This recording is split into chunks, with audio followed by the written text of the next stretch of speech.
Now, you guys have been patiently following our way through all the theoretical talk that we've been spilling out. Now it's time for us to get into the nitty gritty of actual practice so you can get out on the mat and start beating people from mounted position. I want to show you the 4x4 mounted system that my students use. When observers watch my students in competition, they're often struck by the relative simplicity of what my students do from the mounted position. They say that, man, they get mounted and they just use these simple moves, and 5 minutes later they finish the guy. That's good. You want things to be simple. In general, in life, the simple things are best. Essentially what I do is I walk my students through a 4-step program, and they use only 4 finishing positions from the mounted position. When you first hear that, you go, man, that's really a small number of moves in finishing positions. Like, how do they finish people? Well, they finish them with pressure and combinations. I'm going to show you exactly how to do this right now. Step number 1 of this 4-step system is to establish an underhook on your opponent. When we do side control later on, you're going to see that there's different ways to establish control of an arm. But when you're mounted, you're parallel with your opponent. So really the most effective way of working in a parallel situation is always with an underhook. When we work at side control, we'll see these other fascinating ways of controlling arms. You can go into reverse overhooks, all kinds of fun stuff. But from mounted position, everything begins with establishing an underhook. Let's have a look at this now. Okay, if my opponent is a good man, like Placido, and he's disciplined with his elbow position, it's going to be tough just to get an underhook. Okay, you're going to have some kind of game plan to get there. Please understand that when he's in this position, the first and arguably the most effective way to get to underhooks is to take our opponent's elbow away from his side. Remember that as long as he has disciplined elbow position in here, it's very hard for me to take his elbow away. So what I like to do is to take his elbow away from his side by taking advantage of an innate weakness in the human body. Okay, the arm is strong in some ways, but in one way it's really weak. One of the greatest weaknesses of the human arm is the weak rotator cuff muscles at the back of your shoulders. These muscles control certain movements, such as this movement. The rotator cuff muscles are relatively small and weak compared with the powerful muscles of the chest and the front deltoids. If I can take my opponent's arm and push it into this position of weakness here, then there's a great chance, now that the elbow is taken away from the rib, that I'm going to be able to fill that space and start taking underhooks. Now, the easiest way for me to do this is to take cross grips on my training partner's wrists, because the cross grip gives me angle to push from the center line to the outside. I don't want to push down. That doesn't help me. I want to push outwards. And the best way for me to do that is not left on right, but rather right on right and left on left. This enables me to push against not my opponent's chest and front deltoids, but against the rotator cuff muscles, which are weak and small. Not only do I get a chance to push, but I can use my whole body weight by leaning on my training partner's arm and putting my head over my hands. I don't want to have my head back and just push with my hands. Rather, from the mounted position, usually the standard mounted position, make a strong body Placido, I'm just going to take my hand and put all my weight over it, just like so. And I just move my head over and pin my opponent's arm. Even when Placido has a strong body, you will see it's relatively easy for us to get that cross grip. And I can use either 2-on-1 up here, or just 1-on-1 and just push everything down to the floor. I'm not so much pushing with my arms as just leaning on my training partner's body, like so. If he were to buck me in this direction, I can use my other hand for base if I want. If his hand slips out for whatever reason, don't worry. Don't freak out. It's not the end of the world. Just go right back to it. Okay? And you just take your training partner's hands out and away from the body. In this way, you expose the triceps. And every time we get the hands down, I just put my hand underneath, so that when Placido comes back to his body, he surrenders the underhook. Okay, that's all I'm looking for. So once again, Placido's in place. Look how I just take cross grips. If he takes a hand away from me, so I can't get it, it works against him. Because the more he takes the hand away from me, the weaker the position he goes into. The only way he can intelligently take the hand away from me is to go down this way. Okay? So if I see him deny one side. Away or down? Down. If you go this way, yep, it makes no sense. It helps me, it doesn't hurt me. So if I see him deny, I just go across the other side. So very often there's some misdirection here. I fake and I go across. I put my hands in here and I see him fighting it, and I go here. Okay, and we just play from one side to the other. Sometimes I do a funky trick, which is, it's kind of amusing when you do it to people. I push in the wrong direction on one side. Okay, so I make a total idiot mistake. I take his hand and I deliberately push it this way, which is a stupid thing to do. So Placido's like, what the fuck is this idiot doing? Okay, so I push on this side and he's fighting it, and then I go across to the other side. Okay, so I'll take the hand here and he's like, what the fuck is this guy doing? And then I take what I really wanted on the other side.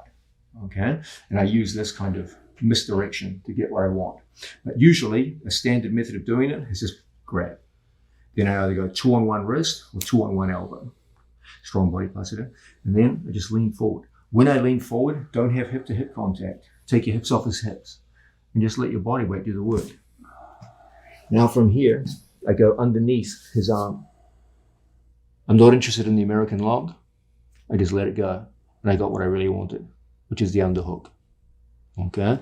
Once we get the underhook, get the head and lock up. And this is where I want to work. Okay, don't worry, very soon I'll show you how to manipulate this. But the main thing is we get the cross face and the underhook. That's always what we want, cross face and underhook. Okay, so the first method that we're going to look at is the so-called cross wrist method of getting an underhook. Okay, this is absolutely one of my favorite methods of getting to an underhook from the mounted position. I coach this to all my students, and all of them are damn good at it. It's so simple and it works like a charm. Okay, so as we're mounted on our training partner, strong, defensive, moving, going through elbow escapes, etc. As we're playing, boom, there it is. Okay, I go across, lock it, and there it is. Hand comes in, and there we have what we really wanted. I've got a cross face and an underhook. Please understand, guys, that an underhook by itself is not enough. Don't just control an arm, control a head and an arm. Okay, that's very important. I'm going to say it again. The arm is good, but not good enough. You need the head and the arm. So get your cross face, do your misdirection, play, and then that's what you want. Okay, so we play. He's going for his elbow escapes.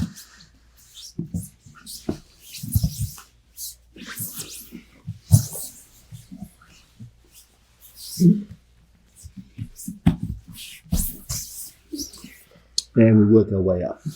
Okay, so that's our first method of getting control of our underhook, the cross wrist method.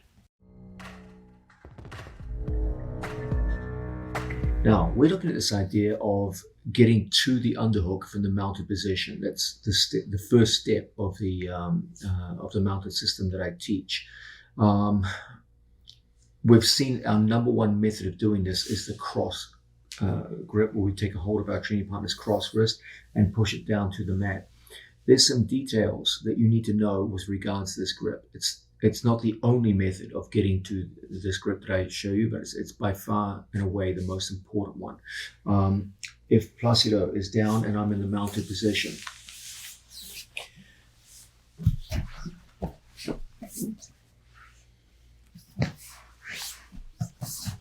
we'll have the camera come in close to have a look at this. Okay, ultimately what I want to do is I want to take my training partner's hand down towards the mat into a position where I expose the tricep and I can get my hand under the tricep, like so. Okay, now the central idea here is that the arm overall is pretty strong in most directions, but the one direction that it's not strong is the area governed by the weak and small rotator cuff muscles at the back of the shoulder. These are the same muscles that you work against anytime you're working the classic American lock. Now, we can take advantage of this by taking our training partner's cross wrist. So I take my left to his left, and from here we start the action of pushing the hand down to the mat so we get that exposure of the tricep, and from there we can get to the underhook position that we seek. Some details about this. you can expect a lot of resistance whenever you attempt this method. So it's important that your grip be optimal. The grip that we use is the half hand method. The idea is I want to get as much leverage as possible on my opponent, but I also want to have a very robust grip. So essentially there's a trade-off between the robustness of your grip and the length of the lever. The most robust grip I can get is on my training partner's wrist. Okay, it's a strong grip insofar as the grip itself is not easily broken. It won't slip off. Unfortunately, however, you're grabbing far down the lever, and as a result, working against a strong arm might be quite difficult. So many people will say, okay, we'll grab higher up on the lever, grab the hand itself. That's true, you are operating at the end of the lever now, but unfortunately, the grip is not very robust. The hand itself, especially when it's made into a fist, is not an easy thing to grab compared with the wrist. The wrist is very easy to grab. And in addition, when you grab the hand, the wrist can bend and move and has play in it. And so what often happens when you try to control the hand is it just slips out. And so you get a problem of slippage. And so it seems like you're damned if you do and you're damned if you don't. If you grab the robust grip, then you don't have enough leverage to put the hand down. And if you grab the long end of the lever, it tends to slip off. So the compromise that you want here is the half hand method. The idea is that when I go to grip my training partner, I want to put my thumb right there where the wrist bends, just like so. If I put my thumb in that position, half of my hand is on his hand and half of my hand is on his wrist. So you're pretty far up the lever and you're gripping a very robust grip, which is hard for your opponent to shake away from. You can double up on it and put a second hand on, that's fine, but understand that most of the work is going to be done by the hand that's on top. The direction of my push is very important. I don't want to push up and over his shoulders, that's impossible. I want to push out to the side, and the best way I can do that is by redirecting my elbow down low. If my elbow is up here high, it's very hard to move the arm. When my elbow goes lower, I do a better job of pushing out to the side. It's very important that when we push, our whole torso and head move with the push so that I get body weight into it. I don't just want to push with my hands and arms. So if I get that half hand grip in like so, my elbow comes down and I start pushing out. What I want to be able to do is get my hand underneath the tricep like so and make a good feed into the underhook. What we're looking to avoid is situations where you just push the hand down and now there's a ton of space for an opponent to pull his arms back in and get his elbow back into a good sound defensive position. We want to make sure he never gets a chance to recover. So the half hand grip, we place our thumb right where the wrist bends so that half of my hand is on his wrist and half of my hand is on his hand itself. So it's a pretty robust grip, close to the end of the lever. You're getting the best of both worlds. My elbow comes down and we start that push action, taking it in the direction governed by the weak rotator cuff muscles. We never push down into the chest. Even worse, we never try to push up over the head. That's just impossible. You don't try and pull away, none of this kind of thing. Everything is about moving the hand out this way. So we just start that action of walking it over. As we walk it over, our second hand is already coming underneath and our head is coming down low. So when he tries to pommel through, it's very, very difficult. And it's in situations like this that we can sweep the second hand around. Then a simple lift to expose the lat muscle. And now as we go down into a secure lock, a kind of a closed mounted position, just like so, or here, open if you wish. That's when we start that walking action. Okay, when he makes a strong resistant arm, our whole thing is to get our elbow off the mat and start that walk out wide, bringing our head through. If we have to rest a while, if I see him trying to pommel underneath my elbow, I'll block it with my elbow. And then we come right back until we can get his hand over our shoulder. And that's exactly when we go into all the magic that we'll be looking at very shortly. Now, common problem here. A lot of guys will lock up their hands defensively. Okay? Whenever you see this, make sure you attack the top hand. It's very difficult to take the bottom hand out in the way. So we always go after the top hand. Don't be afraid under these circumstances to start with a pull. Okay, so ultimately I'm going to have to push his hand, but don't be afraid to get your half hand grip and start with a pull that puts his hand in a position we can go on the attack. There's going to be some times that you just have to disrupt the guy's hands just by itself. Okay, you just have to separate the hands first. If you feel one hand is supporting each other really well, this might well be a good time for you to start putting some pressure on your training partner's neck. And then from here, go in to get your half hand grip.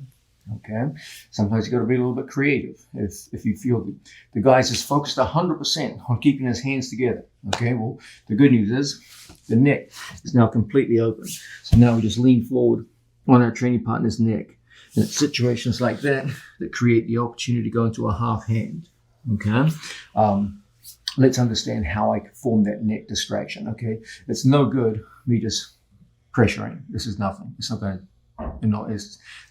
it's even less than an annoyance. What I want to do is put my hand, the edge of my hand, right there, and hold the trapezius, just like so.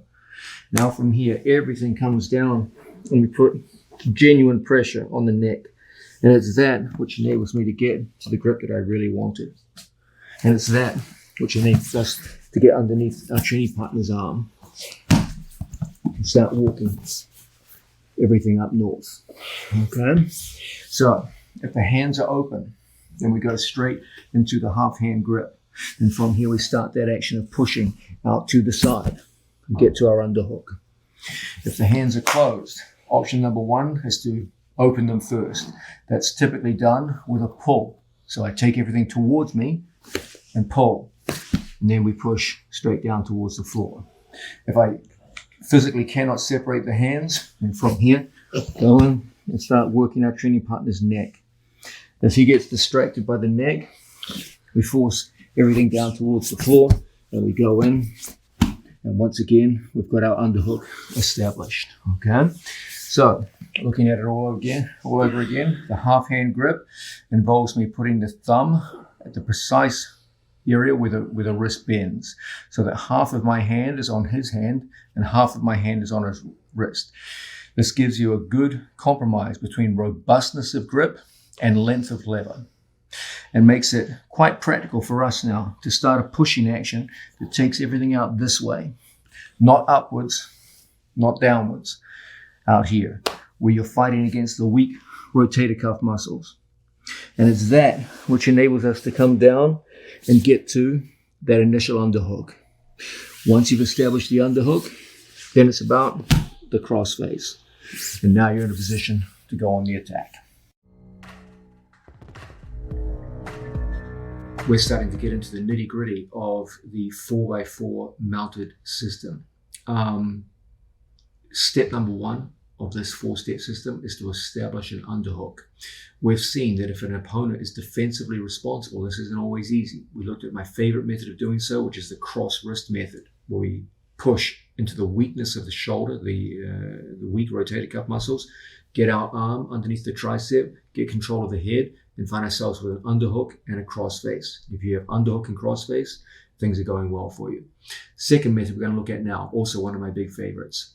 Start early. If you get mounted first and you go hunting for underhook second, it's hard work. You can do it, especially using the cross wrist method. It can definitely work and happen for you. But it's easier if you start early when you're in half guard. This is a piece of wisdom which I would love to pass on to people. So here we are, we're in half guard. We use any one of the methods of half guard passing that we have shown in other videos and even partially in this video.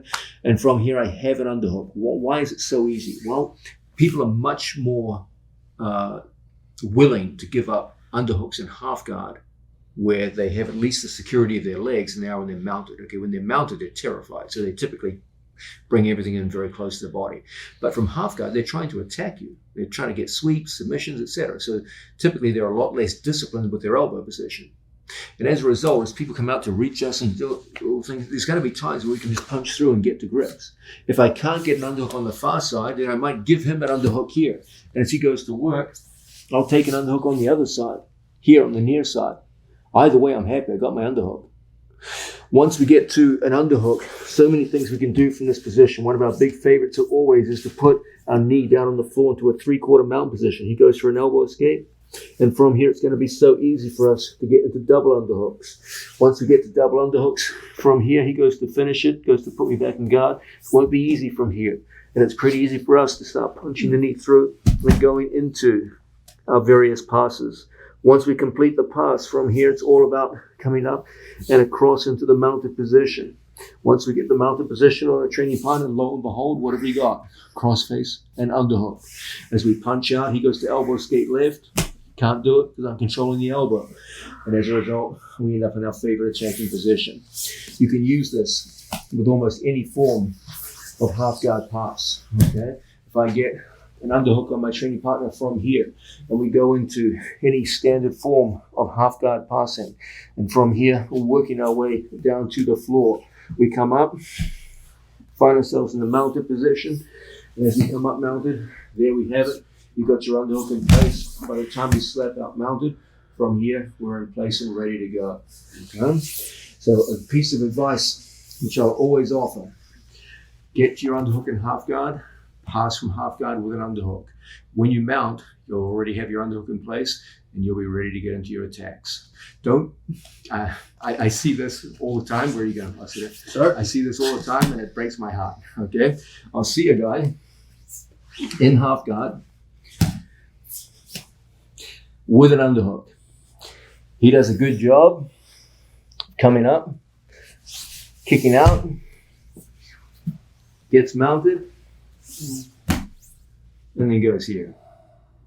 I'm sitting in the corner going, are you fucking kidding me? You just gave up your underhook? You got mounted and you just threw money down the drain, okay? If I start with an underhook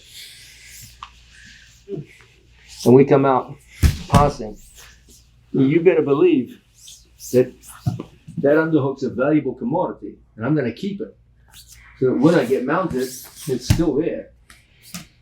Okay, I'm never just going to give this up for free unless there's some deliberate plan that I have.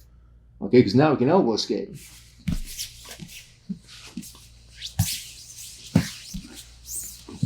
Now we can do all kinds of things.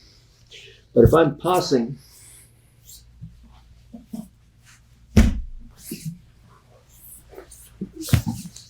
now I can get on the attack. The elbow is separated from his torso. When he goes to elbow skate, goes to bridge, it won't be easy. And you, on the other hand, are in a position to attack it. Don't throw money down the drain by giving up underhooks after you've passed from half guard. That's pure folly.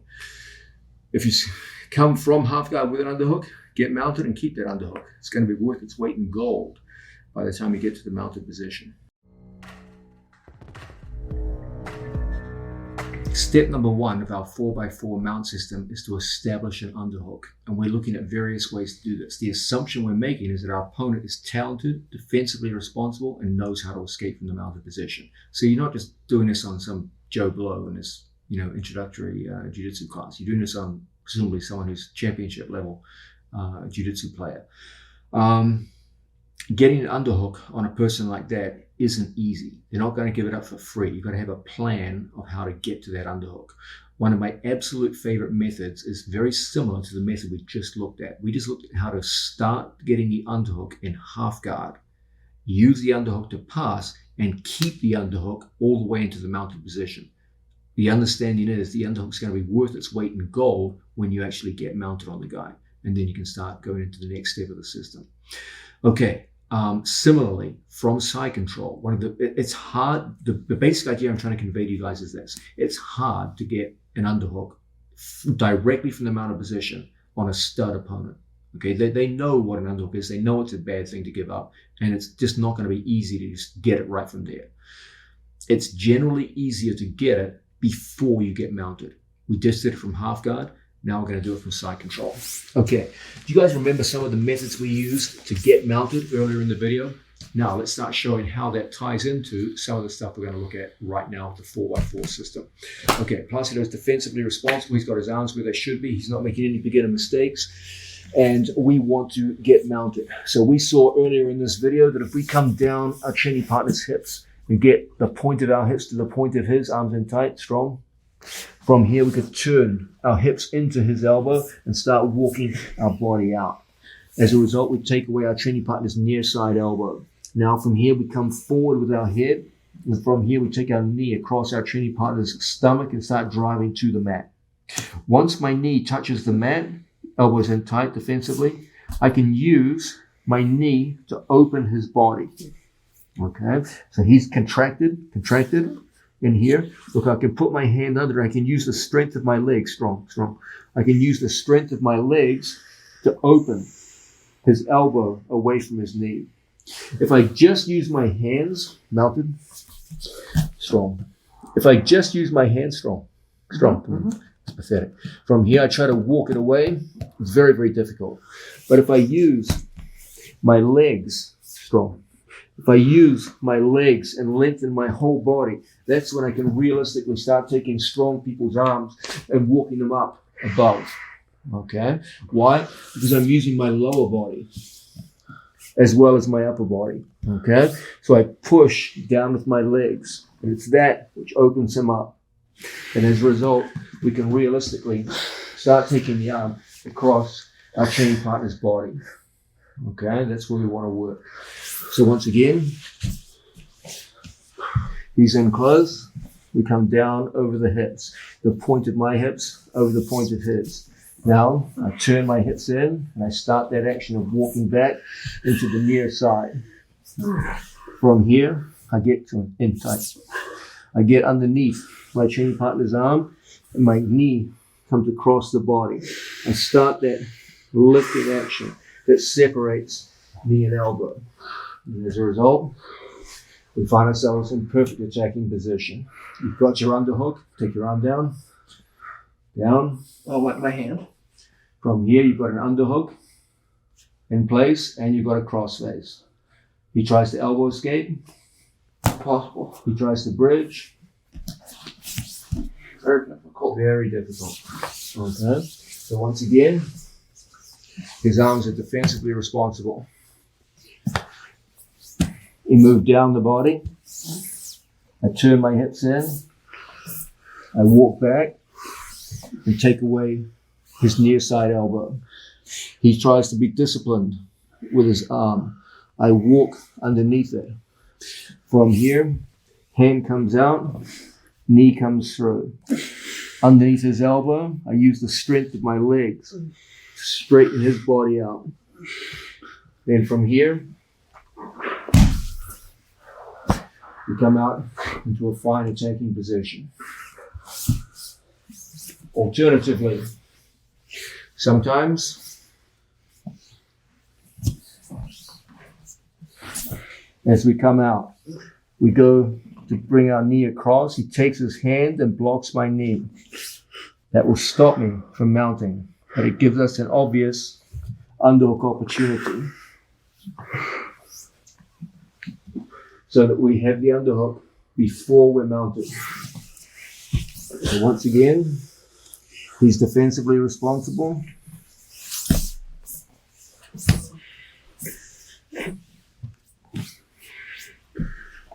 I see him block my knee. I can't get mounted, but now there's an easy underhook.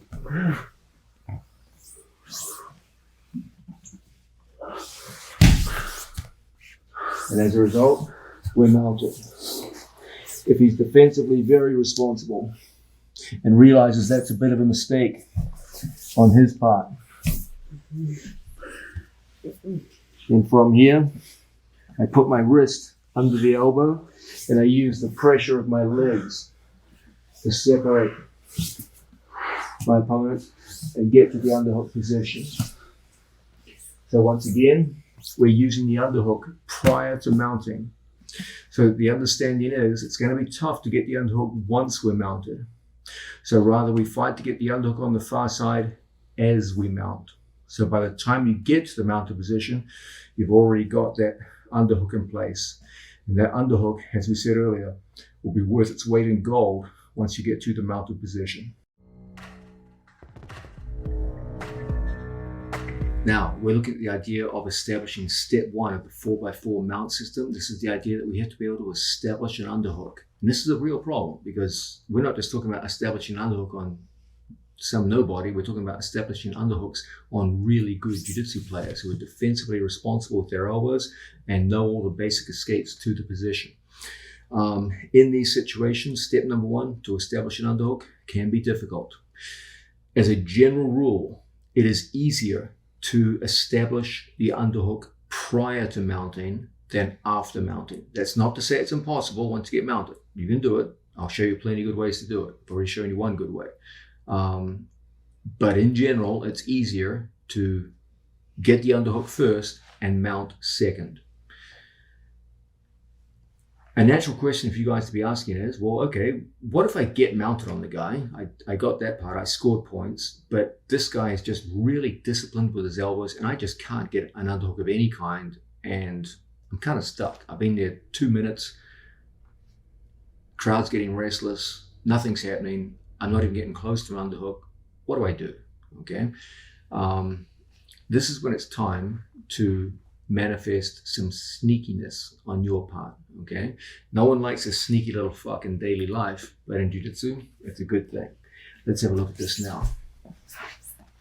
Okay, I'm mounted on an opponent and I'm not even close to an underhook and he's defensively responsible. He's threatening me with elbow escapes. He's threatening me with bridging. And I'm like, man, it's everything I can do just to hold on to this guy. Forget about getting an underhook and finishing him.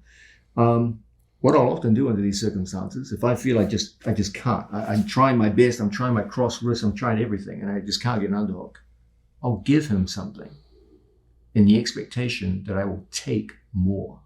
So I give him $5 on the expectation that I'm going to get $100 back. Okay, so I give him a foot. What I do is from here, I lean my body weight forward, and I just give him a little foot. And he goes in there, he's like, oh shit, I got his foot. And he's thinking, damn, I'm going to get out of here. Okay. And then I just take my 4 fingers and I just put them right here. Then as he goes to complete the elbow escape, my hand penetrates. So I've got step number 1. I've penetrated the elbow. Now he needs to put my knee back between his legs. As he goes to do it, I just take my knee into his belly button. So when he goes to stuff the knee, it's impossible. Then I just cut my knee across his hips. And from here, we go in, we take our grips. He goes to hold me off, finds it's almost impossible because he doesn't have my knee. And from here, it's almost absurdly easy for us to kick out and go in to the side position. Now, Placio's a smart guy. He brings his right knee up defensively, but finds out to his horror that I can always tripod inside his knee. And as a result, I can go forward into the mounted position. I don't get greedy and charge across too enthusiastically. He bridges left and takes me over. Rather, when my knee touches, I stop. Then I take my second foot and I hook underneath so that when he goes to bridge, I'm grapelined on the other side. If I feel him going right elbow escape, I turn my knee in. He goes right elbow escape. Can't do it because my right shoelaces are blocking him out. I take the inside position. He goes right elbow escape. Can't even take the inside position. Can't do it. And then I start walking the underhook up. Then I slap out. And what have I got? Underhook and head control. Okay, I'm going to show that from another angle because some of what I was explaining was not visible to the camera. Okay, we're mounted in here. I've been mounted 30 seconds, 45 seconds, a minute, maybe 2 minutes, and just nothing's happening. This guy is very disciplined with his elbows. He's defensively responsible. This is not his first day in the bottom of the mount. He's been here many times and he's disciplined in his response. I feel time is ticking and I'm just not getting the underhook that I'm looking for. So I've got to give a little to gain a lot. So I'm going to give Placido the illusion of a gift, which is my foot. It looks like a valuable gift, but it's not. It's trash. From here, he gets the foot. I take 4 fingers and put them inside his bicep so that when he goes to complete the elbow escape, I penetrate the elbow. I go underneath and lock. When he goes to finish the move, I make sure I keep my knee up on his belly button. So when he goes to finish the elbow escape, it's impossible. If necessary, I'll walk across, lock up. If necessary, I'll put my foot inside. Placido brings his right knee up defensively, but he can never get inside when I tripod, and my knee can always get inside his hip. And as a result, I can easily push down his body. I don't get greedy. I just keep my knee on the floor until I can either grapevine or just close up, depending on what he's doing. From this position, I start walking his elbow out of position. And then from here, I slap out and find myself in the mounted position. I have an underhook and I have the head. Okay? From a different angle, let's do it with our feet to the camera. That's a polite way of saying our asses to the camera. Okay, I'm mounted. I can't get anything going. I give Placido a gift. I take my foot and hips forward and I just lift my foot. It's sneaky. Looks like I'm giving him something. I can't make it too obvious, or he's going to realize it's a trap. I just make it a little bit easier for him. He goes to elbow escape. Here. I take my 4 fingers inside the bicep. He goes to complete the elbow escape, and I've penetrated the elbow. He goes to finish it. I get my knee down to the floor. I kick out. I tripod. He tries to bring his knee up. And my knee can always get in front of his hip.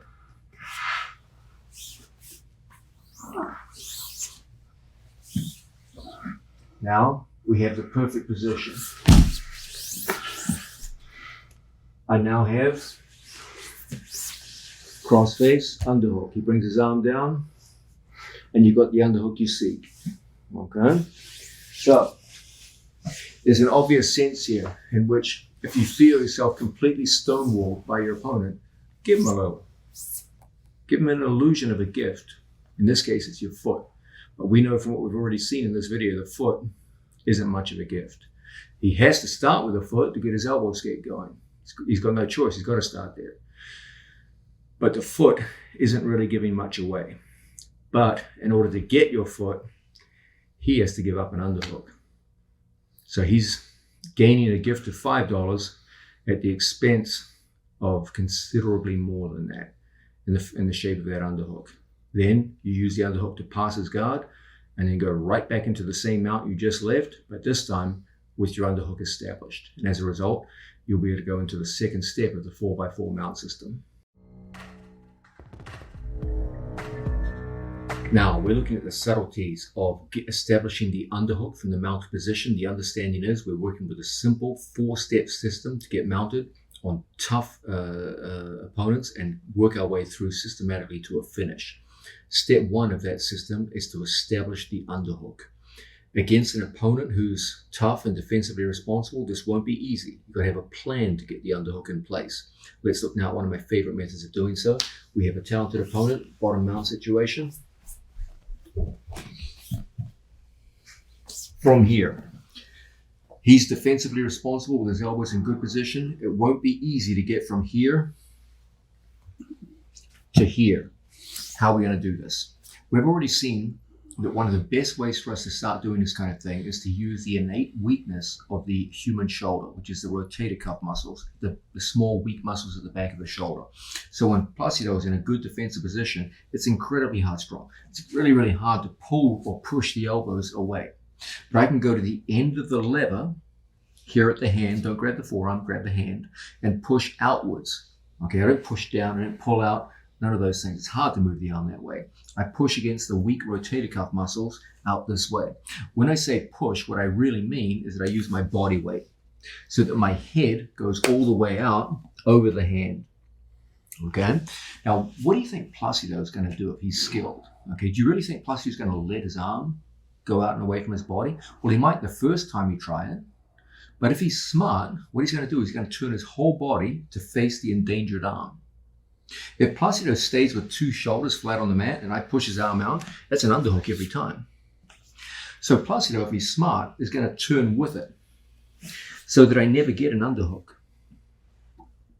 Okay, so that's what a smart opponent's going to do.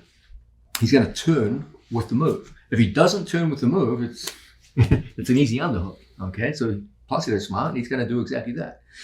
So when I see him turn, my peripheral vision is picking up this arm. What you almost always find is that as I take this arm out, they start looking to support the other hand.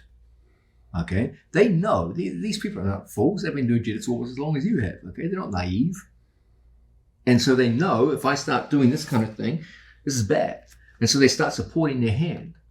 Okay, so as I make this hand come down towards the floor, you can expect this kind of thing to be going on. Okay, so what I'm going to do is I feel I'm fading on this side. I'm just going to place my hand here and I'm going to let him turn back. As he goes to recover, my hand comes through on the opposite side. Okay, so I fake to Placido's left. I get the big reaction. Now Placido can't stay here because there's back exposure. There's armbar exposure. There's arm wrap exposure. So he can't stay in that position. He's only going to be there for a short period of time. So as I threaten left, he goes to recover right. Okay. So again, I threaten left, place the hand in, and I recover right. From this position, I hit my underhook and I hit my crossface. And as a result, we're ready to go on the attack. So again, his arms are in good position. I take the hand, I start creating that initial threat. Then from here, my hand goes in. As he goes to recover, we go in and we get that underhook in place. Okay? Now, will it always look that clean? Nope. It'll probably look kind of messy. You might have to try 2-3 times. Okay? Sometimes there'll be variations of this. It's not going to look always identical to this. Sometimes you'll be pushing here and he'll be pushing on your hips. Okay? What are you doing? Pushing on the hips. And as a result, you'll be able to pommel through here. That's fine. Anything that gets you an underhook. But what we want to do is create an initial threat where he reacts either by grabbing his wrist or some variation of the hips or what have you, so that all his attention is on this arm. Now he can't stay in this position because he's starting to expose his back, particularly if he's grabbing his own wrist. Okay? And then as he goes to recover, because he can't stay here, because there's too much back exposure, there's exposure to arm wraps, etc. Okay? So he has to come back. But as he comes back, that's when he gives up what you really wanted all along. Now we tackle the head. He goes to recover. And it's tough. And from here, you have your underhook in place. So this is a classic example of misdirection. You create a threat on the left and capitalize on the right. Now, we're looking at the critical first step of the 4x4 mount system, and that involves establishing an underhook on a tough opponent who knows that an underhook is a bad thing to give up. I want to look now at one of my favorite methods, which the squad often takes advantage of. This is the misdirectional method. We've got a tough and talented opponent in the bottom of the mounted position. We've seen that a lot of what we do to initiate is to work on the principle that the arm in general is strong, but one particular part of the arm and shoulder complex, the rotator cuff, is relatively weak. And so we start off by placing our hand and coming in like so. As we put increasing amounts of weight on the opponent, he knows it's a bad thing to give up this underhook. So they all start reaching across To the wrist. and causing problems. When we see this, we're just going to take our chest and put our whole chest behind our training partner. Now, if he's an idiot and stays in this position, he gives up an easy arm wrap. Okay, so no one's going to be that naive. No one's going to be that foolish. What do you think they're going to do? They can't turn back directly, because if they do, they go right into my chest. Yep. So what they do is they bring their elbow over. Nope. Over the Yeah, top. it's the only way you can go. Think about it. Try to come back directly into me. My chest stops you. So the only way you can go is to shoot your arm over. But when they do it, they give you a Yes. underhook. Okay? So we're here in front of our training partner. I think Placido hasn't seen this move before. Can I go to the hip? Whatever you want, Hot Shot. So from here, Oh my word, this is gonna get ugly. we're in a position where I go to push my training partner's hand down to the floor. He goes to rescue himself by going to the wrist. From here, I put my chest on. From here, if he's an idiot and stays in this position, he's at an arm wrap. So that's obviously not what any opponent wants. Okay, that's just a terrible thing for him. So what do? If he tries to bring his elbow straight back to me, my chest is in the way. It's not really an option. If he brings it down the body, my chest is still in the way. Bring it down this way, and I can always access the wrist and get to the figure 4. So the only way he can defend the arm wrap is to go away, because then I can't get to an arm wrap. But it gives me the underhook. Okay? So this is one of my favorite ways. I attack Placido's left. Bang! I come in, he's probably not going to turn that far, Placido. I come in like so. Now, he comes in to rescue himself, and he gives up right. Now I have the right underhook, and the arm is in place, and we're ready to attack. Okay, so classic misdirection. I go in left. I use my chest. He tries to turn back into me. Impossible. He's got to bring the elbow over. Even that's not easy, but it is possible. And as a result, he gives up the right side underhook, and we're ready to attack. Okay, so this is a really practical way to use misdirection to get to your underhook against really tough, defensively responsible opponents. We're looking at the 4x4 mounted attack system. The idea is that step number 1 of the system is to establish an underhook, and we're looking at some realistic, practical ways to do this. The one that I'm going to show you now is the final one I'm going to show you, and there's a reason why it's the last one I showed you, because it's the hardest one to do on someone your own size and skill level.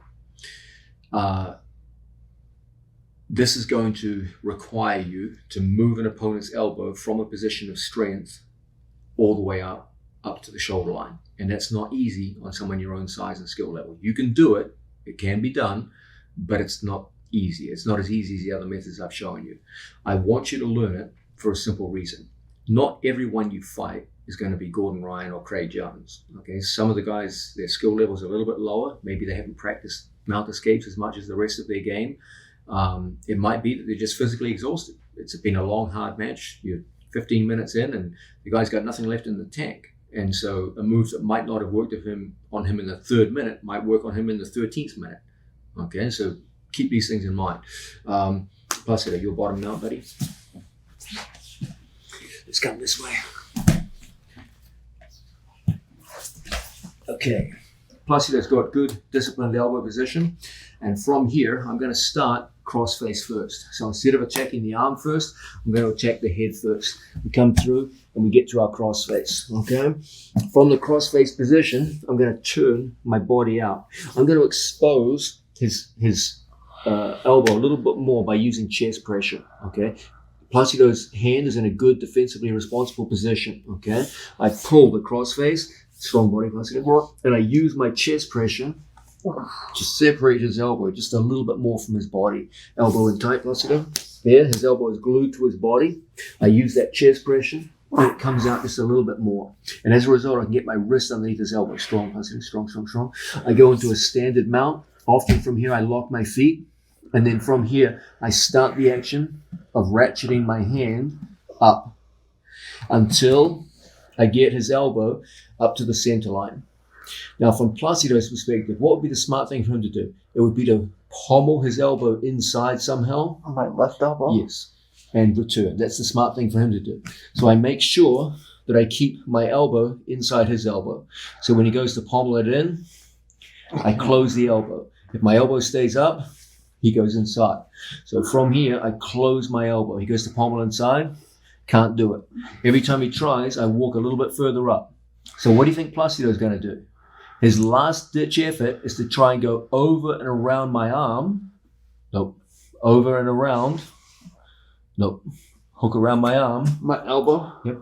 And hook around my arm and drag it inwards. Oh, man. That's his last gambit. And if he can do that, he can bridge and take me over. So that's your opponent's last gasp, okay? So once again, he's defensively responsible. I penetrate inside. I never go around the arm. He has inside position. I'll never get to the crossface. So I always go inside position, get to my crossface, like so, arms in. Now from here, I use chest pressure, arms in. I use my chest pressure to get his elbow out and expose the elbow as best I can. Now from here, I use the standard mount to finger walk. As I get the elbow up to the shoulder line, he wants to pommel his elbow inside. I close it to the floor. Okay, if he gets inside, he can win. He goes to go inside, I close it. Okay, now his only gambit now is to take advantage of the fact that my elbow is on the floor and go around it. When he does it, I take the elbow off the floor. So when he tries to pin my elbow to the mat and bridge, can't do it. We'll be looking more at this trick later. It's a very important trick. Okay, so I play down. Put your elbow back where it was, buddy. When he tries to go inside, I go elbow to the floor. When he overwraps, I go elbow off the floor. And then we walk up. Now what have we got? Underhook and head. And as a result, we're able to go through and get to our winning position. Okay? Sorry, Pastor. So Yeah, forgive me. from here, his arms are in tight. First things first, inside. Never outside, hand to bicep, hand to bicep. Nope. From here, I can't win from there. I need to be inside so that I have direct control of his jawline. Strong elbow. I put my chest on his wrist. I use chest pressure to bring the elbow as far out as I can. Keep your elbow close, buddy. So I bring my wrist inside the elbow. From here, I walk and walk. I use the standard mount position. Walking. This puts Placido in a dreadful situation where he has to try desperately to bring his elbow inside, and I put my elbow on the floor. His last gambit is to try and go over, suck my elbow in, and bridge and roll. But I don't let that happen, because when he overwraps, I just take my elbow off the floor. Now when he goes to suck the elbow in, it's impossible. And from here we walk it up, and we've got what we wanted. Underhook and head control. Okay? So this is a very realistic method of getting to your opponent's elbow, getting to your underhook, getting the head control in situations where you can't use the cross wrist methods to push the wrist down. Okay? I'm just going to show just one additional detail on the first part of the move. Sorry, Placido, let's go close to the camera so people can see this. Feet this way, head this way. I'm just going to show you a little bit about the chest pressure that we talked about, because this is a subtle detail. Okay. We know that if Placido has the inside position, my crossface will be useless, okay? Because if he gets the hand here, I can't crossface him. A crossface, I need direct control of his jaw, not indirect, okay? So first things first, I go between his wrists and I get the inside position. So now I have direct access to his jaw, okay? Now, from here, I go to standard mount. I go down the body. Don't try and do it up here. I can't move his wrist.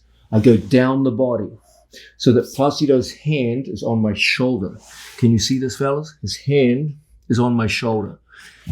If the hand isn't on the shoulder, there's no chest pressure. So I have to go down the body. Okay, now make your arm strong, resistant. Now I turn my body and I expose his elbow. I don't have my elbow wide. My elbow is tight, strong. I bring my elbow under. I don't walk up strong. I don't walk up. I walk out. And as a result, we can walk everything up. Now, he tries to go inside. I block it at the floor. If I stay up, he goes inside, he wins. So I drop it. He goes inside, can't do it. He goes over the top. I take my elbow off the mat. He tries to suck my arm in. Can't do it. He goes to pommel back where he came from. I block it. He reaches over the top, scoop, and I bring it off. He goes under, and I block it. And I use elbow position to shut him out until we get everything up top. And then from here, we're in a position to go into phase 2 of the mount system. Well, it's time for us to go into step 2 of the 4x4 mount system. The idea was that in step 1, we established the underhook. We saw a bunch of highly effective methods to do exactly that. Now it's time to use that underhook, okay? Please bear in mind, guys, when I talk about the underhook, what I really mean is underhook and crossface. The underhook just by itself is pretty useful, but it doesn't control the head. And ultimately, the best forms of control in jiu-jitsu always control the head and the shoulders together, not just one or the other. So we get to our underhook, we've got our crossface, so we've got head control, arm control, and we're trying to separate the elbow out and away from the body. You guys know that the big picture that I'm trying to throw on you is the idea that step number 1 is to penetrate inside the elbow. We did that with the underhook. Now it's time to go into step 2, which is separating the elbow. In the case of the mounted position, elbow separation means elbow going over the shoulder line. You will often see my students making use of this simple and highly effective method of control. The way we get the elbow away from the torso and up above the shoulder line is the ratchet method, okay? When you first see the ratchet, it looks either impossible to use against someone stronger than yourself. You go, man, I'll never be able to use that. I'm a big guy. Actually, you're wrong. You can use it on very large people very effectively. The other thing you'll see is that when it's taught, it's typically taught in a vague, ineffective way where a few general details are thrown out, which aren't going to help you much. I'm going to show you the exact way in which you can hit this time and time again, even on opponents who are fully expecting you to do it. It takes a little while to describe, but guys, trust me on this. If you learn how to use the ratchet effectively, it will become one of your absolute go-to moves from mounted position, and you'll never look back. It's going to change your grappling careers. Okay. My time has come. I sound like a car salesman with that one, my God. Okay, Placido's in position, and we've gotten to the head and the underhook. And now what we have to do is we have to take Placido's arm from below the shoulder line to above the shoulder line. What we're looking to do is to get the arm all the way up here so that his elbow is the same height as the crown of his head. This is bad. This is decent. This is good. Very good. Great. Okay, that's where we want our opponent at the end. You want them doing this kind of thing. If you can get an opponent extended like that, with the elbow completely separated from the torso, you're going to win a lot of fights from mounted position. So, okay, how are we going to do this? We're going to start crossface. Understand the idea of a crossface is that I want my middle finger coming through and making contact with the lat muscle. That's how you get an effective crossface on your opponent. Now we're going to start with the underhook since we already had it. Let's understand in this situation that my opponent can beat me by pommeling. He's got 2 choices in the pommel. If my elbow is off the ground, he can pommel under my arm and beat me. If my elbow is on the ground, he can pommel over my arm and suck it in. And then from there, he can take me over in that direction. So that's the 2 ways you can lose. He can either pommel under. With the hand or the elbow, right? Your choice. Or he can pommel over and suck it in. Okay? Understand, if he tries to pommel under, put your elbow on the ground. Go under me, buddy. Spaces. Very, very difficult. I can close the space by bringing my head towards the elbow. So when he tries to pommel in, it's even harder. The further my head, the easier for him to pommel inside. So if I feel him trying to pommel under, I'll almost always bring my elbow to the floor and my head towards my elbow. The other alternative, if my elbow goes on the floor, he pommels over and sucks the elbow in. If I take my elbow off the mat when he's overwrapped, he'll never suck my elbow in. Try to suck it in, difficult. Now, if he's a smart opponent, he will play back and forth between inside under and over. Then from here, goes back inside under, and I have to be experienced at shutting him down. And as I do this, I must be working my way north. Okay, I can't just stay here static and do this kind of thing. Eventually, he's going to win. So even as we're playing, I'm constantly walking up, okay? Now, guys, you're going to see that the fingers do this. That's the motion. When you walk, don't walk in a shallow arc towards the head. Walk out and away. Only when the elbow is above the shoulder line do we start coming back this way, okay?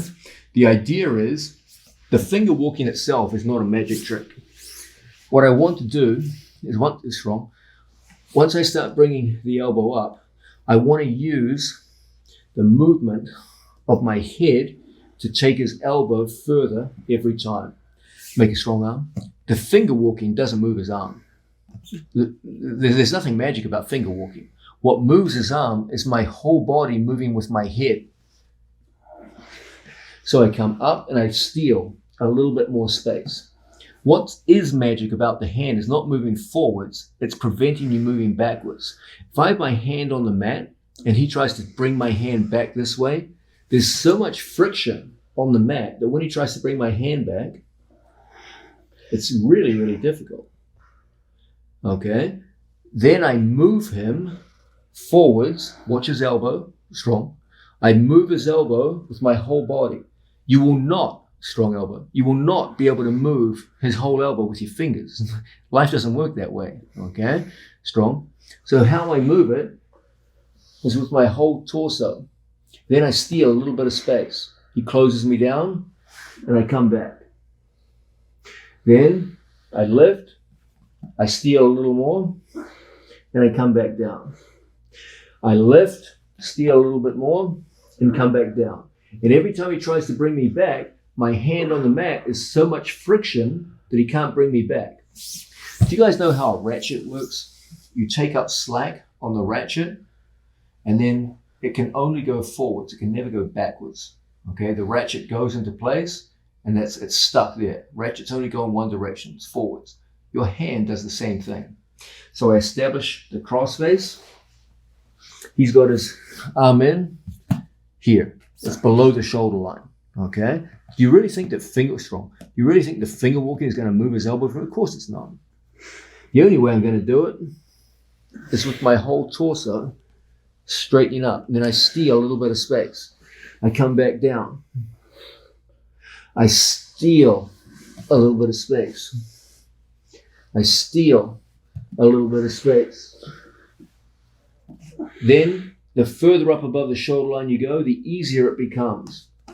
Until you get here, then it's easy. There's a progression. The harder he is down on your elbow, the harder it feels. You want to get everything up to your shoulder. When you get it to the shoulder, you've won the battle. He wants his elbow on your elbow so that he can either pommel under or overwrap and suck it in. When you start, you'll be at the elbow. Don't try to walk up here. He clamps, he's going to kill you. He rolls, takes you over. Start out here. That's your directionality. This way. Bring your chest and chin to his shoulder. Don't try to come out here and we'll just work with your arms. Strong, Placido. You'll never move him. It's impossible. Bring your chin to his shoulder.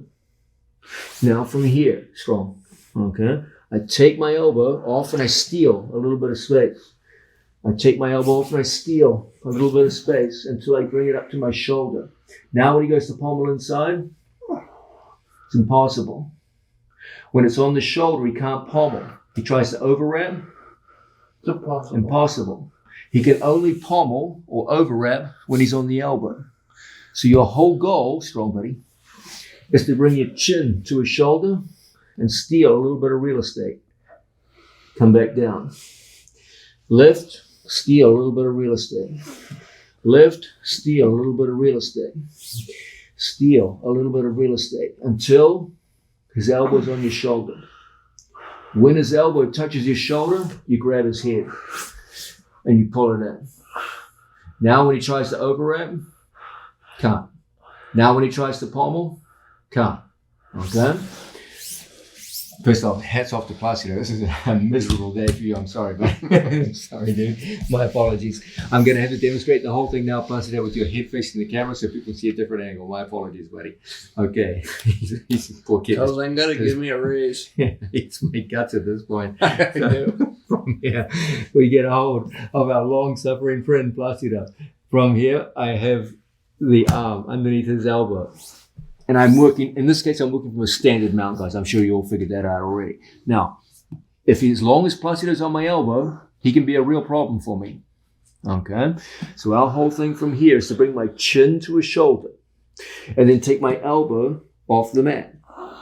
As my elbow comes off the mat, I steal a little bit of real estate until he stops me with his strength. Then I reposition my chin to his shoulder. I wait, take my time. I take my elbow off the mat and I steal a little bit more. And then I steal a little bit more. Elbow off the mat, I steal a little bit more. Can you see how his elbow is getting closer to my shoulder? I bring my chin down, I steal a little bit more. Now it is on my shoulder. Once it's on my shoulder, I hold the head and I pull it in and I walk everything up. Shuffling, standard mount position. Now he tries to pommel the elbow inside, tries to overwrap. Can't get anything going. He can only overwrap when we're elbow to elbow. He can only pommel when we're elbow to elbow. So the most dangerous part of the move is down here. That's where he's most likely to escape. That's why it's important that I bring my chin down to his shoulder. So when he goes to pommel inside, it's tough. Yeah, shuts It's it tough. up. He goes to overwrap. I take my elbow off the floor and I steal a little bit of space. He goes to pommel under.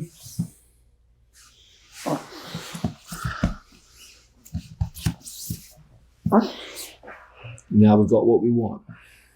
Okay? So let's run all of this miserable exercise all the way through. Last time, Placido, I promise. Okay, first I need direct contact of my cross face to his jawline. Okay? Then from here, we get to an underhook situation. Underhook, like so. Okay? Now, he's locked in tight, like so. We're constantly taking the elbow off the floor so that we can steal a little bit of real estate. Then we take a break. I bring my chin back. I go forward. I steal a little bit more. Forward. I steal a little bit more. When I feel his elbow on my shoulder, I hold the head, brush it forward, and we lock up. When he goes to pommel, very difficult.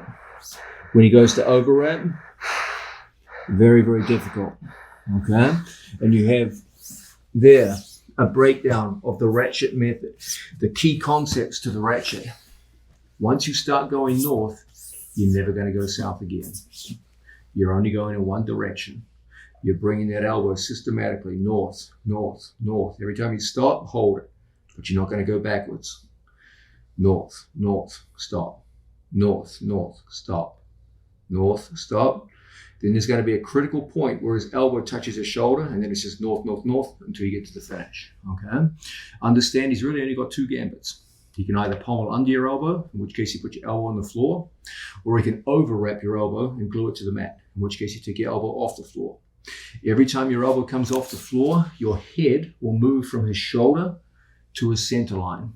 And that movement of your whole torso is what enables you to finger walk 3 or 4 inches at a time. 3 or 4 inches at a time. 3 and 4 inches at a time until his elbow gets up to the shoulder line. Then it gets progressively easier and easier and easier until you can access his head, pull it in, and get your grips. And that, fellas, is the key to the ratchet method, which is by far and away the most effective method of elbow separation. So the underhook is the method of elbow penetration from mount, and the ratchet is the method of elbow separation. Your goal is to start with your opponent here and finish with your opponent here in a position of extreme vulnerability. And that completes phase 2 of the 4x4 mount system. Now we'll go into phase 3.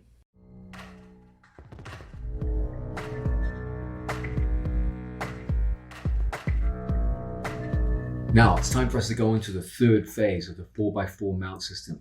The idea is that we want to break down the mounted position into 4 distinct steps. We want to take away that random element of attack from the mount that so many people try to work with and get frustrated. The third phase is arguably the most distinctive phase of what we do. What we try to do is work from a position of elbow control through what we call a control grip into submission. If you just try to make the jump from an underhook to a submission, you often end up disappointed. There's just too much space for your opponent to move around, and there's too many ways for him to escape. So what we do is we create very debilitating control grips where your opponent is caught in odd positions where their elbows are caught up over their shoulder line, and it's very hard for them to move. And as a result, you create exposure of your opponent's armpit where you can start to turn on your opponent and form advantageous angles where you can start finishing people with tightly applied submissions. They, on the other hand, are so locked up in these weird, unorthodox positions that they can't hit the normal escapes to the mounted position. So they're in a mechanically weak position. You have advantageous angle. It's going to be a lot easier for you to go into your submission holds. Now, there are 4 of these control grips that we make use of. These will lead into 4 kinds of submission holds that we'll look at in the next part of this video. So you have 4 control grips that lead into 4 kinds of submissions, hence the 4x4 system. Now, even though there are 4 control grips, one of them is unquestionably the most common and the most important. And it's usually the one you get first that leads into the other 3 control grips. So I'm going to start with the most important one. This is the single chest wrap. When we start off in front of an opponent in the mounted position, we know what our modus operandi is. The first thing is you got to achieve elbow penetration. We've seen a bunch of ways to do that through the underhook. Then we've seen the idea of elbow separation, and we saw the ratchet method, which brings our opponent's elbows up above the shoulder line. The critical point that we're looking for is a point where I've moved him so far north that I can access his head. That's where we switch into phase 3 of the mount system. Okay, so if the elbow's down here and we're working from this position, we're trying to bring the elbow up. I can't access his head yet, so we're not there yet. But the moment I can access the head and pull everything in, we're now going to switch where we get to a chest wrap with one of my training partner's arms. Okay, I'll just change the angle a little bit here. Okay, so we're in a standard mounted position, down. We've worked the arm up, and from here I can get my whole hand to the crown of the head, so that if Placido tries to bring his arm back, it's very difficult. When we get to this position, we use a neck pinch to pinch his elbow in, and then I use my left arm to lift and get my hand in so that I can wrap my own tricep. Okay, so that I have, just setting up Placido, I have one hand wrapped on his lat muscle and one hand wrapped on my tricep. That's the position. And because my chest is on his face, it's a chest wrap. Okay, I have one arm, so it's a single chest wrap. So I go through, I walk the arm up, I get a hold of the head, I lift my elbow, and I grab my own tricep / elbow. So I have his lat muscle and my tricep. When Placido goes to move around, it's incredibly difficult. His head and arm are completely isolated. One arm is isolated from the other. If he tries to touch his hands together, he can only do so in a useless way behind my back. It's not going to help him at all. From this position, we just hold on tight. My whole goal is to get his elbow from one side of my head to the other. The way we do this is we bring everything forward like so. And this is the chest wrap we're looking for. This is a good chest wrap. Go back. This is a good chest wrap. But the best chest wraps involve shrugging forward and having the arm in front of you. That's a great chest wrap. Okay. Now, as you could, I'm so sorry about that. As you could tell from Placido's breathing, when the hand comes down, your chest is literally over his nose and mouth. Yeah. So you get an awful suffocation element into the move. Okay. I'm telling you this with words, but It's only when you feel it yourself that you realize how ghastly this is, okay? Picture this in a live match situation. It's a 15-minute match. It's been a hard 12 minutes. You got taken down. The guy passed your guard. He got mounted on you. You're breathing heavily. You're sweating profusely. And then a guy literally just puts his chest over your nose and mouth and you can't breathe. Like you're already fighting for breath at the best of times. You're already tired. And now this guy's chest is right on your nose and mouth and you can't breathe. It's just an awful situation. And that's exactly what you're doing to your opponent here. When you do it, literally flex your chest over his nose and mouth and just hold him in place. You start getting panic reactions from even the most disciplined of opponents as they try to turn and breathe, as they try to get their nostrils and mouth away so they can get a breath of air. Okay? And that's what's going to set up a lot of our submissions. So once again, I start with the cross-face lat grip. I walk the arm up using the ratchet method we saw in the previous in the previous section. From here, I access the head and I pull in. I lift this elbow so that I can get the first element of the chest wrap.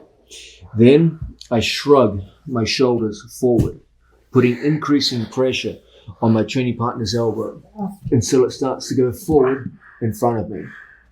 Then I lift and I get the best chest wrap of all, where my pecs are directly over my training partner's nose and mouth. I close everything in. I bring my head over, and as Placido goes to move his arm around, goes to bridge out, it's very, very difficult indeed to breathe. Okay? So once again, we start off just in like so. I walk the arm up north until I get to that critical point where I can find the head. From here, you get the initial chest wrap. Okay? He tries to move around, take me off. It's difficult. And from here, I shrug my shoulder forward. From here, I lift and lock up. My chest goes over my training partner's nostrils and mouth. As Placido goes to work, you have complete control over your opponent's elbow.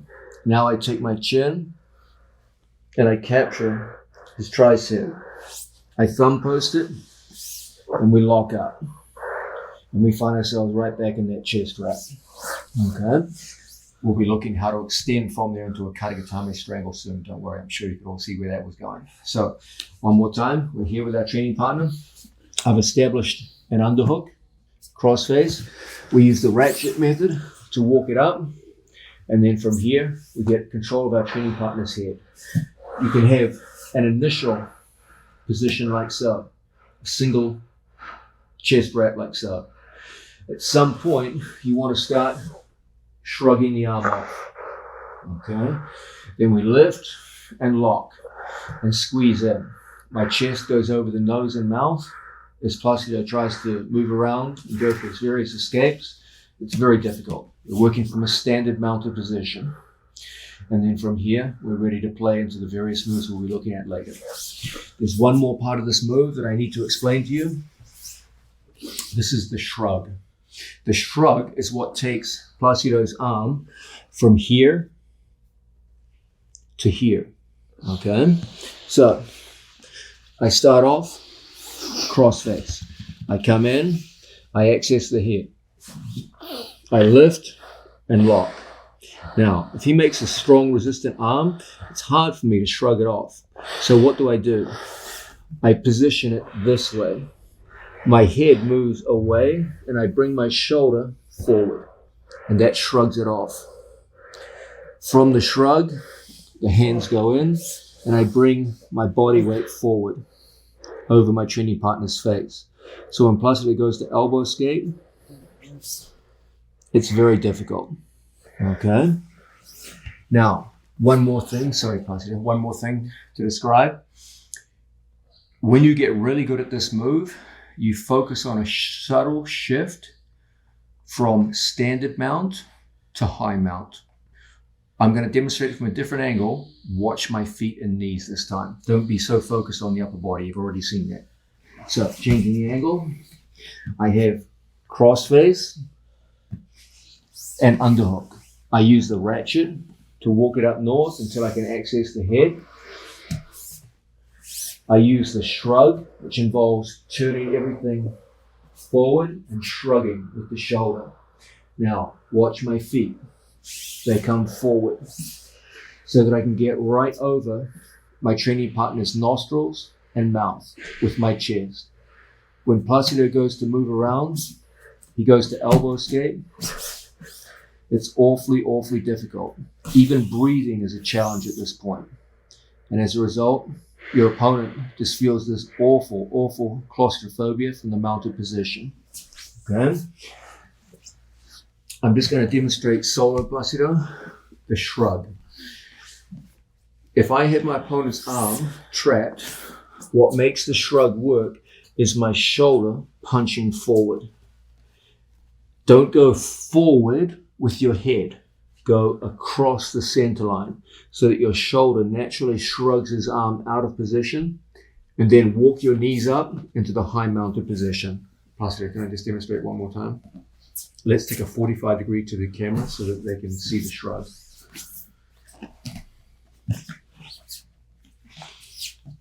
Okay, we're walking up and we've gotten into the basic position. What I want to do is transfer Placido's arm from behind my neck to in front of my jaw. The way we do this is the shrug. From here, look how I lift and lock.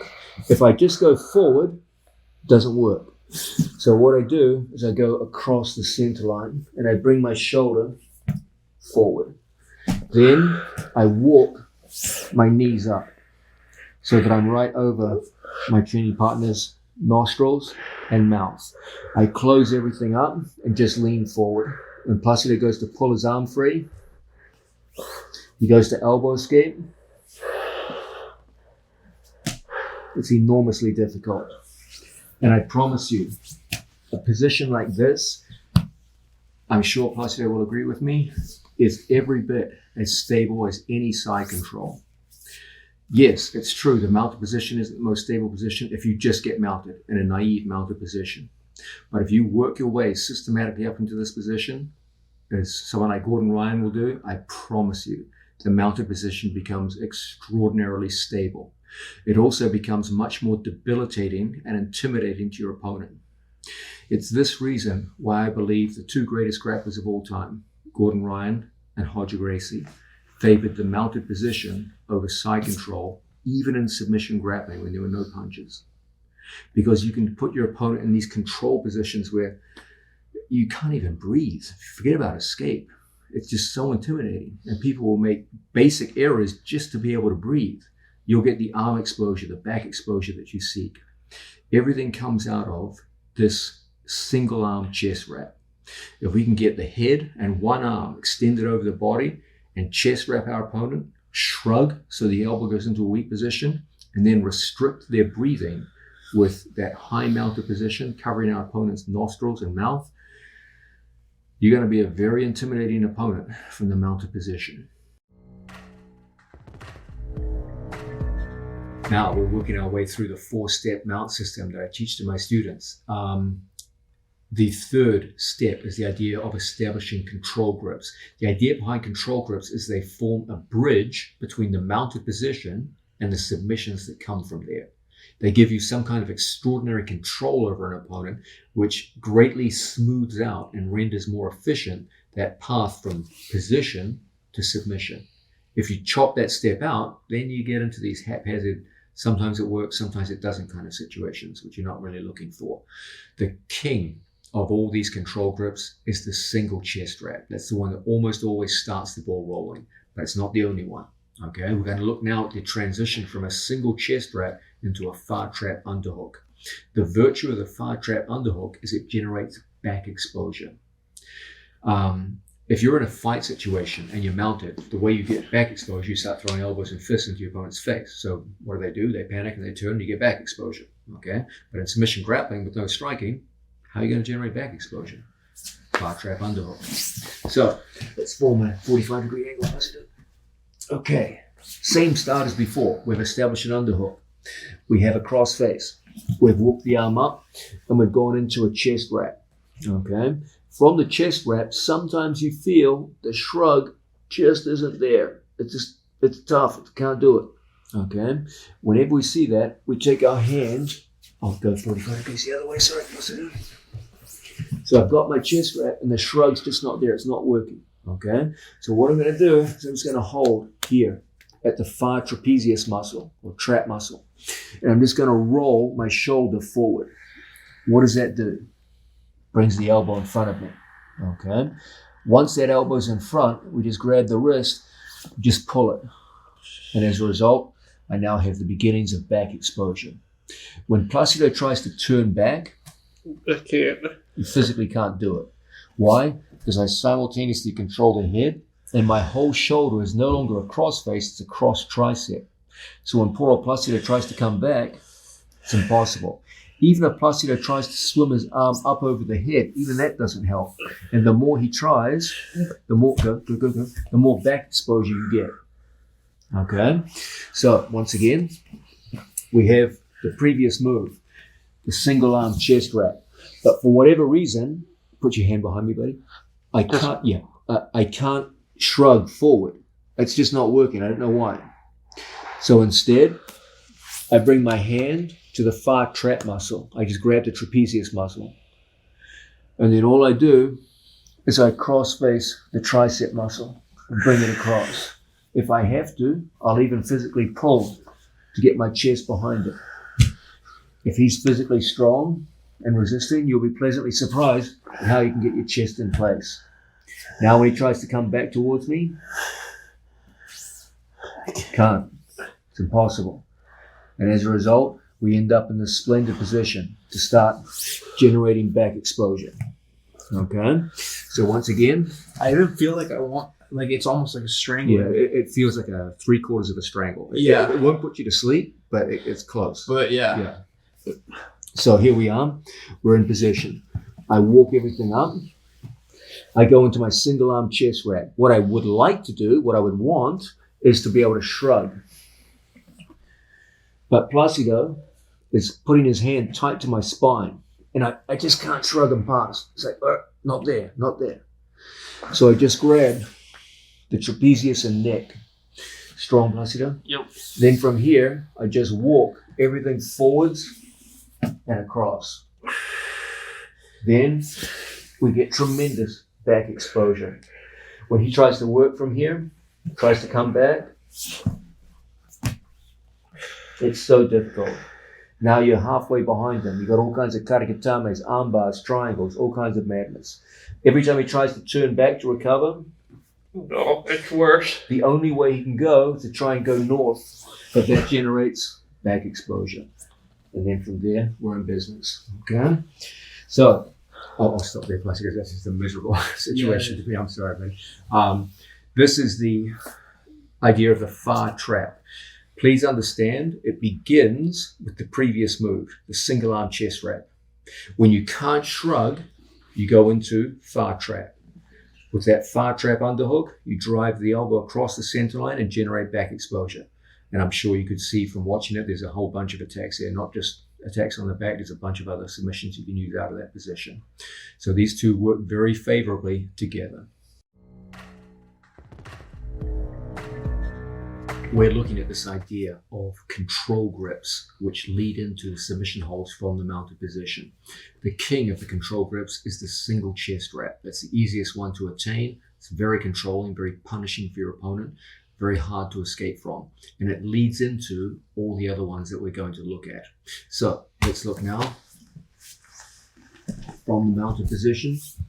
We'll take that same 45-degree angle that we've been working with. And from here, we've managed to get crossface and underhook, and we've worked the arm up north. We've seen that once we get to this position, we can go into a basic chest wrap, and then always from here, we're looking to go into that shrug motion that takes the hand from behind me to in front of me. This takes us into our preferred position for the single chest wrap. But there are going to be times when your shrug proves to be unsuccessful. Under those circumstances, we saw in the previous move that our best option is to go into this far trap grip. And from here, we can start putting really strong turning pressure on an opponent. Now, what do you think your opponent's going to start doing here? They're going to start trying to desperately escape. But when they do this, there's going to be a ton of times where I can walk my hand in on the opposite side. Strong.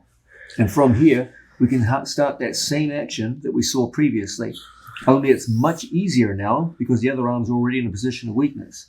So it becomes much easier for us to take our elbow off the floor and steal a little bit of real estate. Steal a little bit of real estate. Steal a little bit of real estate until we can go up into a double chest wrap.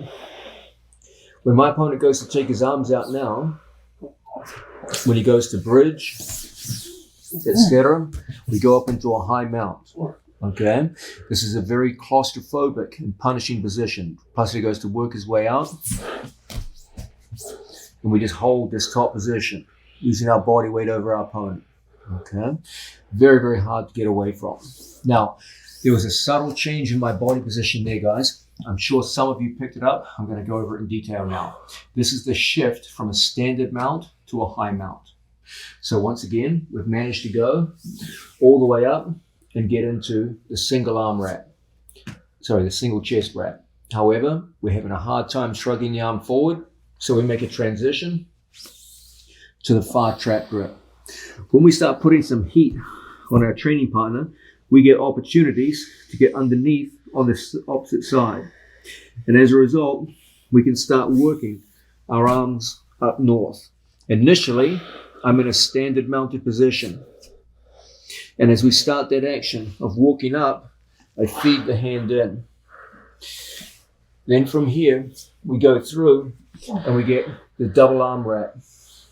As soon as we get it, we go all the way up into a high mount. As Placido goes to work his way out, we just lean forward and put weight over our training partner. He goes to pull his arms free, go back. Impossible. He goes to bridge. He goes to elbow escape. Very, very difficult. Okay? And now you have both of the arms trapped over the head in a very, very vulnerable position. Okay? So, one more time. Everything begins the same way. With a single arm wrap. But for whatever reason, I'm unable to convert it with a shoulder shrug. So, I lift, far trap. Strong arm Placido. No matter how strong Placido goes here, that shoulder pressure is very hard to resist. Then from here, I finagle my hand in as a second underhook. I bring my body down into a standard rear mount position. From here, we start walking the arm north. My elbows coming off the floor, driving forward, locking until I can access the far shoulder. Now from here, the hands come in. I complete by bringing my feet up north. When he goes to work his way out, I use my head as a base of support. From here, Placido tries to work his escapes. And you can hold this position for extended periods of time. That double chest wrap with both arms strapped instead of one is the perfect position to start gaining angle on opponents. The preferred attack from there, as I'm sure you've all guessed, is the armbar because both arms are trapped. So now we have, of the 4 control grips, 3 of them are complete. The most important one is the single chest wrap. If you can get the single chest wrap with a successful shrug, you can go into many submissions straight from there. If you can't successfully shrug your opponent's arm forward, then we go into the far trap and start generating back exposure. The primary attack from there, as I'm sure you've all guessed, is going to be some kind of strangle from the back. If we feel in the midst of that far trap that our opponent's second arm is vulnerable, we can swim underneath it and walk the second arm up using the ratchet method on the second arm. It's easier on the second arm because your opponent's already in a broken down weak position. And as a result, you can sweep both arms up above the head and go into a double chest wrap. which is a truly devastating position. With both arms locked up here, you can't get any kind of escape going. You can barely breathe. And it's very easy now to start forming advantageous angles on an opponent because you're in a very high mount with both armpits exposed. Because the elbows are in a weak defensive position, you can turn angles and start going into arm bars in either direction. All this will lead now into the fourth of the control grips that we'll be looking at. We'll see that next. We've been looking at these powerful control grips, which form an effective bridge between the mounted position and the submissions that we seek. By using this bridge of control grips, you greatly amplify the amount of control that you have over your opponent. You make it way harder for him to escape, and you put his arms in very vulnerable positions that set up all kinds of strangles and arm locks that we're going to be looking at very shortly. Now, there is a fourth control grip, which we often make use of and which comes directly out of all these positions we've been looking at so far. We're going to start, as we always do, with a single chest wrap, and then we're going to go from there. So, Placido has been bravely soldiering on through all this. God bless you, buddy. We're in here, and we've managed to get the arm walked up like so. From this position, we start off in a standard mount, and we start walking the arm up until we can get a hold of the head, lift, and go into our classic single chest wrap. Our thing from here is always to try and shrug the arm. If we can get the arm in front, congratulations, that's good. But a lot of times, you can't, especially when the guy really drives his thumb into your spine and you feel like, man, I can't shrug, okay? When we see that kind of thing going on, then from here, what we do is we make a conversion into far trap. And from far trap underhook, we start driving the arm across the body, forming an angle on our opponent. When he tries to bring the arm back, it's surprisingly difficult. Now we grab a hold of our training partner's wrist and we pull it down the body and we get behind the tricep. As Placido tries to bring it back, I just put my head on the floor. It's almost impossible for him to bring his arm back. Then from here, we grab the wrist and feed it through. And our opponent's arm ends up in an arm wrap. The key to the arm wrap is my chest. My hand holds his wrist. It's only designed to stop his hand from going overhead. If his hand goes overhead, he can escape. So don't hold the arm here. Just prevent the wrist going that way. What holds his arm is my chest. So I pull in and I just put my chest in behind. He goes to pull his arm free. No. Goes to turn back towards me. No. Impossible. Now I take my second hand. I convert an arm wrap into a figure four arm wrap, which is even better. You can use that figure four to start generating all kinds of arm lock attacks, triangles, arm bars, etc., etc. Okay? When he tries to pull his arm free, it's awfully, awfully difficult. Okay? So once again, we're in here with an opponent, and I start walking the arm up north. As we end up in a basic chest wrap, for whatever reason, we're not able to get the breakthrough and shrug it forward. We bring our hand through. Now I start bringing the arm across. I pull down and get my chest behind his tricep. As Placido goes to pull the chest back, I just put my head on the floor. If my head is up, he can eventually bridge, and bring it back. So I put my chest down and my head on the floor. He goes to bridge. Can't do it. Now I feed everything through and lock up. He goes to work his way out. Now I punch my hand in and lock up the figure of four. Now you have the dreaded figure four arm wrap. Okay? This will form a very, very effective method of controlling your opponent into submissions that we'll be looking at very shortly.